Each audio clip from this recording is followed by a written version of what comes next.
The books close every night at 9:30. By morning, they are perfect. Cash balances line up. Vendor totals match. Nothing looks wrong. Nothing ever carries over. Whatever's broken disappears while the office is dark. The accountant stays late. He always has. He brings coffee to the night security guard. He answers questions fast. He fixes problems before anyone else notices them. People trust him because he makes their stress go away. A junior analyst sees the pattern first. Pennies at first, then hundreds, then amounts large enough to feel, but not large enough to panic. Each time, the loss vanishes by sunrise. Management calls it cleanup. A system quirk, normal variance. But the analyst pulls one report that was not meant to be saved. It shows a ledger version no one recognizes. Adjustments made after approval, after sign-off, after everyone else has gone home. The books are not balancing themselves. Someone is doing it. Chapter 1, After Hours. The warehouse office empties fast once the last truck clears the gate. 9:15 p.m. chairs roll back. Screens go dark. The air shifts from voices to HVAC hum. By 9:30, only one room stays lit on the second floor. Accounting. The accountant locks the door from the inside. It is habit, not secrecy. That's how he explains it. He says the numbers distract him if people walk in. He smiles when he says it. No one argues. He opens the close process and lets the system run its checks. Sales post. Freight clears. Payroll settles. The dashboard turns green. On paper, the day is done. He does not log out. Instead, he opens a window no one else knows about. It is not labeled. It is not in the manual. It is a private script he wrote years ago, back when the company was smaller and the software was brittle. He calls it reconciliation. It pulls transactions into a temporary table and sorts them by age, vendor, and tolerance. Tolerance is the key. He sets it low, always low. Small numbers slip through faster. They draw less attention.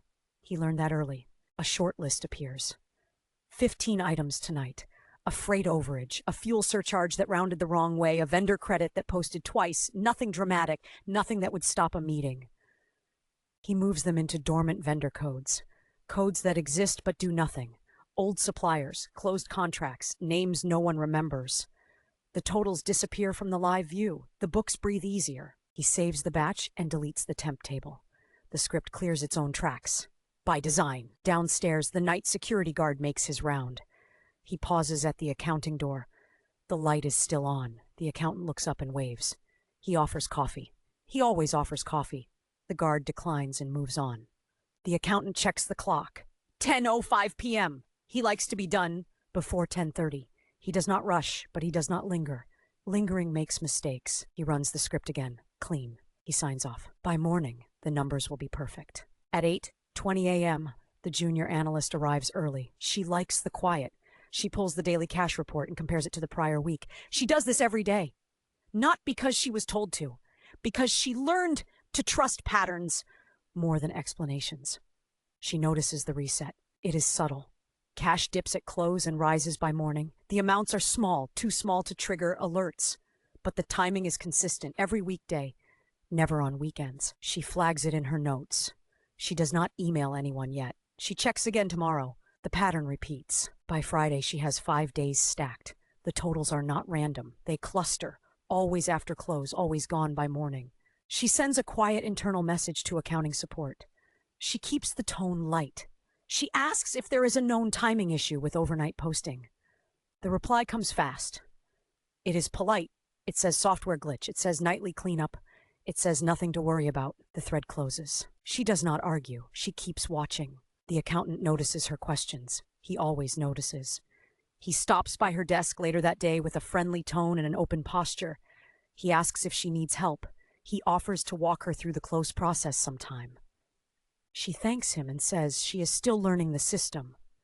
He laughs and says the system is always learning too. He means it as a joke. That night he stays later than usual, 10:40 p.m. He reruns the script and lowers the tolerance. Fewer items appear. He prefers that when eyes start to wander. He does not know she has access to archived ledgers. She learned about them during a training session no one else attended. A forgotten repository. Old versions saved for disaster recovery. No alerts, no dashboards, just raw files. On Sunday afternoon, she logs in from home and pulls 30 days. She lines them up and checks the deltas, the same dip, the same reset, the same window. She notices something else.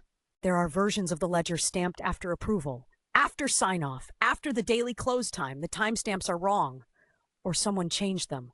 She saves copies and logs out. Monday morning, the accountant brings pastries. He does that when morale dips, people smile, meetings move faster, trust stays high. Management likes him. He keeps things smooth. He absorbs pressure and returns calm. When questions come up, he answers them before they become problems. At the weekly operations meeting, the finance slide shows clean numbers.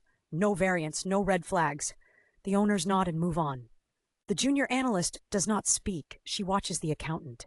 He sits relaxed, hands folded, eyes steady. After the meeting, she asks him about the archived versions. She keeps her voice low. She frames it as curiosity. He listens carefully. He nods. He says the system sometimes duplicates files. He says backups can look strange. He offers to take a look. She declines and says she already did.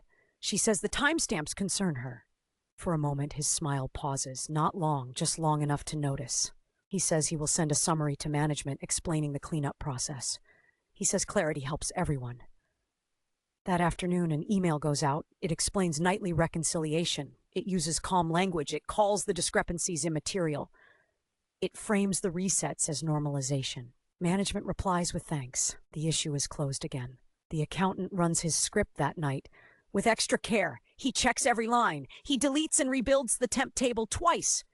He confirms the dormant codes still exist. They do. He thinks about the analyst. He respects her. He prefers when people care. It makes the work feel necessary. He tells himself that no one is harmed by smooth books.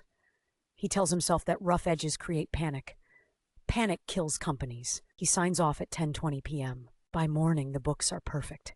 At 8:40 a.m., the analyst opens the report and sees the reset. She feels it now. Not panic. Pressure. She realizes the pattern is not an error, it is a routine. She starts a private log. Dates, amounts, she keeps it offline. She looks up at the accounting office. The door is open. The light is off. Everything looks normal. It always does. Chapter 2. Soft. The analyst does not escalate. Not yet. She knows how this goes when it goes wrong. A meeting. A label. Overreacting. She has seen it happen to others. Instead, she keeps working as if nothing has changed. She pulls another 30 days from the archive. Then another. She builds a timeline that no dashboard would ever show. Loss at close. Reset by morning. Always the same window. Always the same handoff. The amounts grow slowly. Never in a straight line. Never enough to scream. Enough to whisper. She stops thinking of it as missing money and starts thinking of it as movement. She maps the adjustments to vendor codes. Most of them are inactive. A few should not exist at all. One code repeats more than the others. It is labeled as consulting. She searches the vendor master. The firm is registered. Bare bones. No website. No staff listed. Just an address and a payment method. The payments are irregular, small, frequent, designed to blend. She requests a vendor history review through normal channels. It gets approved, then delayed, then paused. Her manager pulls her aside and tells her to focus on core deliverables. He says the quarter is tight. He says distractions are expensive. She nods and says she understands. That night, she reaches out to a former controller who left the company 2 years earlier. They meet at a diner off the highway, neutral ground, no paper trail. He listens. He asks for details. He does not interrupt. When she finishes, he leans back and exhales. He says the phrase she has never heard but immediately understands. Soft fraud. He explains it carefully. No alarms, no sudden hits. Just pressure applied slowly, inside systems designed to trust familiarity. He says it survives because it feels helpful, because it smooths, because it fixes. He tells her he saw signs once. He did not chase them. He was tired, he was busy, he regrets it now. He tells her to be careful. The accountant senses the shift. Questions take longer to answer now. Meetings include more people. He adapts. He offers to walk the analyst through the reconciliation process again. This time with management present. Transparency, he calls it. He explains tolerance. He explains cleanup. He explains immaterial variance. He speaks with ease. No one challenges him. The analyst asks about the consulting vendor. He smiles and says it handles overflow adjustments. He says it has always been there. Someone asks why they have never heard of it. He shrugs and says accounting is full of invisible things. The room laughs lightly. The meeting moves on. An external audit is scheduled for the following month. It is routine. The accountant prepares early. He assembles clean packages. He drafts summaries that answer questions before they are asked. He sends one to management that frames the nightly adjustments as efficiency, risk reduction, best practice. Management forwards it to the auditors. The audit scope narrows. The analyst sees the calendar invite disappear. She feels boxed in, not threatened, managed. She considers going outside the chain. She considers compliance, legal. She imagines the consequences. She keeps working. She notices that the consulting vendor's address matches a mailbox service. She notices layered payments. She notices timing that mirrors the nightly close. She documents everything. She does not share it. Pressure builds, not loud, heavy. Her manager asks why her output has slowed. She says she's double-checking figures. He tells her speed matters too. The accountant brings her coffee one morning. He asks how she is holding up. He says stress makes mistakes. She thanks him and says she is fine. He watches her for a beat longer than usual. That night, he changes the script. He rotates vendor codes. He introduces noise. He thinks it will confuse pattern watchers. He underestimates patience. A second company enters the picture by accident. A casual conversation with a friend who works elsewhere. Same software. Same accountant on contract. She asks a simple question. Does cash ever dip overnight? The friend pauses. Says yes, says it always resets. The analyst asks for a sample report. She gets one. It matches. She does not feel relief. She feels confirmation. She brings this to management. Carefully, 2 companies, same pattern, same vendor. Management listens this time. Faces tighten. No one jokes. They ask the accountant for a written explanation. He delivers it within the hour. Calm, detailed, confident. He says, coincidence. He says shared systems. He says different businesses behave similarly. He asks why this is coming up now. No one answers. A forensic specialist is brought in quietly. No announcement, no email. Just a badge that does not draw attention. The specialist requests archive batches, deleted ones. The accountant says they are gone. The specialist says data rarely disappears completely. Reconstruction takes days. The office hums with tension no one names. The analyst keeps her head down. She feels watched. She also feels steadier than she has in weeks. The specialist finds it late on a Friday. A ghost batch. Partial. Enough. Adjustments made after approval. After sign-off, after everyone leaves. They trace the consulting vendor through layers, shells, pass-throughs. It takes time. It always does. Management is briefed. Legal is looped in. They realize exposure stretches back years. Quiet years, profitable years. They realize the fix will not be quiet. The accountant is called into a conference room on Monday morning. He sits, he listens, he does not interrupt. They show him the reconstruction. For the first time, he does not smile. He does not argue. He does not confess. He says he needs to speak to counsel. He submits his resignation before paperwork can be prepared. Security walks him out without spectacle. The analyst watches from her desk as the light in accounting goes dark. The books do not close that night.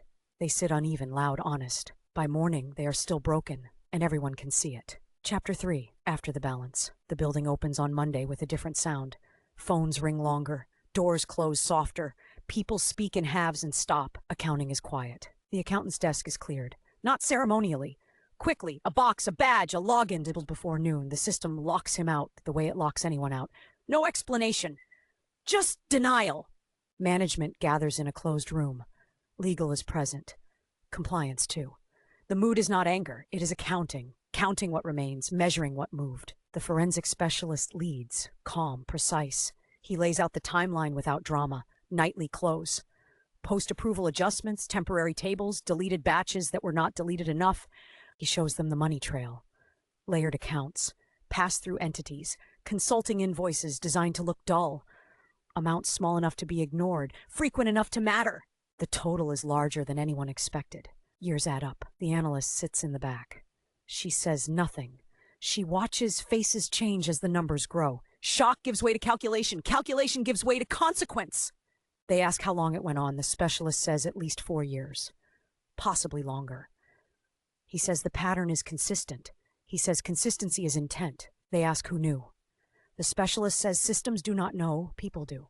No one speaks. By afternoon, client notification drafts circulate, carefully worded. No accusations, no names, just facts. Discrepancies discovered.